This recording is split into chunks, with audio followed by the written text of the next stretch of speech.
car didn't start, he started everybody's car. If their tires were lousy, he went out and he bought tires for people at the junkyard, and he would come back. All the girls in the school who couldn't get their tires repaired or changed, Steve would go to the junkyard, find good tires for them, bring them back, put them on their car. He was just a nice guy. Valentine's Day, he bought Valentines for every girl in the school, including the ugly and the fat ones. Every girl's box, he was kind to them. And I thought, he is such a nice person. He's just very kind to people. I was very attracted to that because a girl opens up to someone who is kind and sensitive and thinks of other people. And that is a way a lot of times to hook them emotionally. And some guys will use that to their advantage.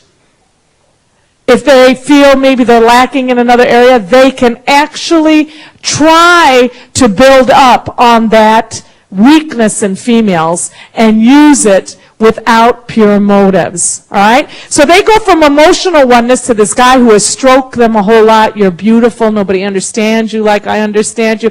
Nobody will take care of you. I will take care of you. I'm kind of like your big brother. And then they turn around and they've got fangs. They start out so simple, just with you unaware, girls. They're going to be this person for you, and then before you know it, they have these motives all planned out. It's emotional counterfeit oneness. And from that, they try to suck you into physical oneness. This is the plan of getting a girl involved where she is. Because a girl, a lot of times, who especially loves God, will not fall into physical oneness right away. That you go through the emotion, you talk about all these great things, what you want to do, and then after they get close to you, a girl will soften up and she will start thinking about you and meditating and letting her mind go and thinking about you as a marriage partner because her emotions are involved. Then comes I wonder what it'd be like if we got married. I wonder what our kids would look like. I wonder what would happen, if I kissed him. I wonder what would happen if we were, maybe he is the one. And from that physical oneness, they give in on one thing, and before they know, then yes, their lust is involved also. And that activates in them. But it doesn't originate there like it usually does for a male. It's activated, it's stimulated through first emotions. Then they will go into a committed relationship. Very unlikely, but possible, maybe they will become one spiritually.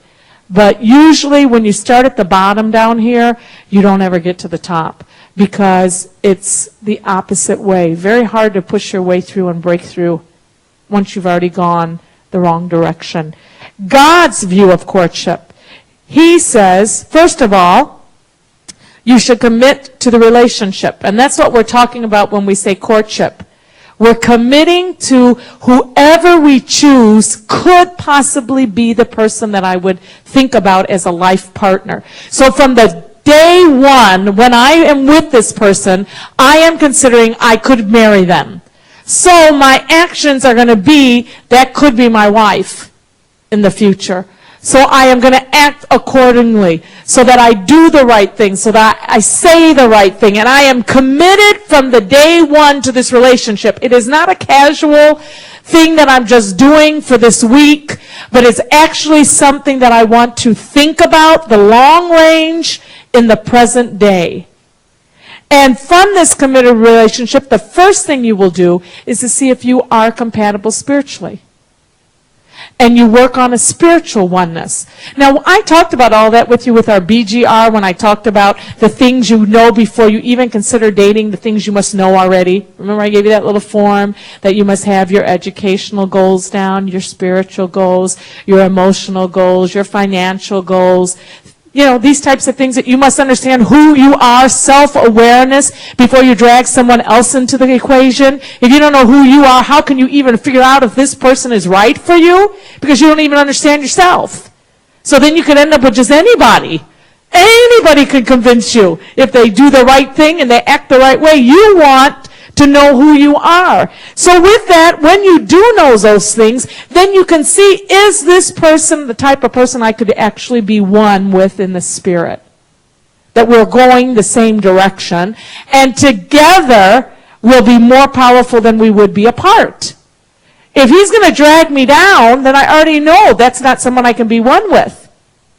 But the problem is, if you are a female and you've already gotten involved emotionally with a guy, I've known a girl who was a wonderful girl and was going to do so much for God and was helping us in so many areas, then got involved emotionally, a counterfeit emotional oneness with a guy, didn't tell anybody until it was so far-reaching that I'm sure it went from emotional to physical oneness. That one I was convinced, because when we did find out about it and we did talk to her, it was too late already.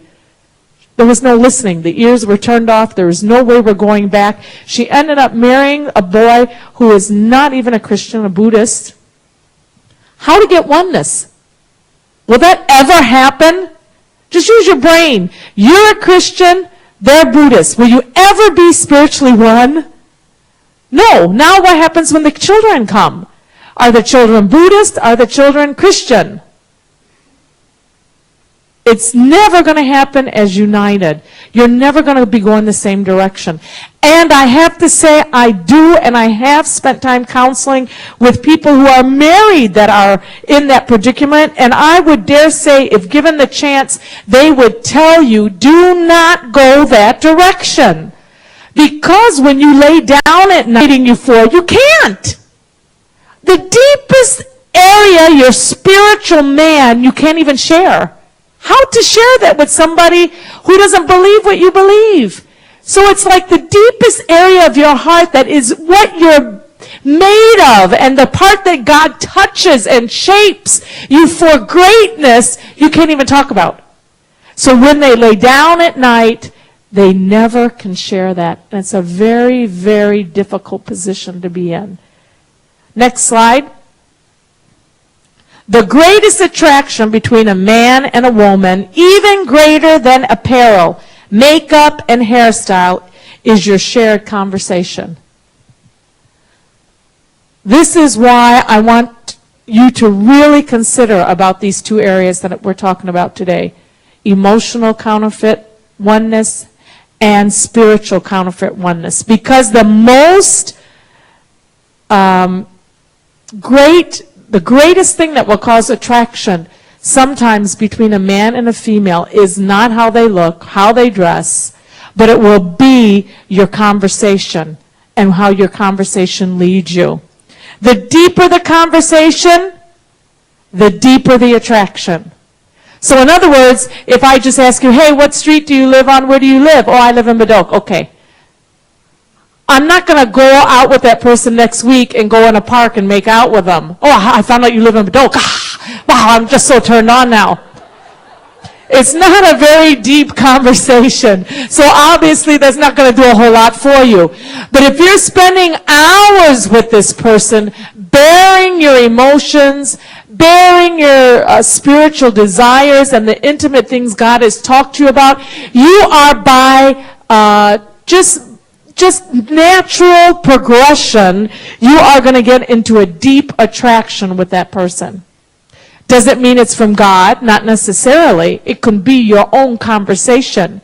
Your shared conversation is a very powerful area of controlling your destiny. That's why I think God talks so much about the tongue. You know, it's not just about gossiping. It can actually be good things you're talking about that can lay a trap for you when you are single and you're spending all your time with somebody and you are getting involved with them beyond the level of friendship that is acceptable for that type of relationship.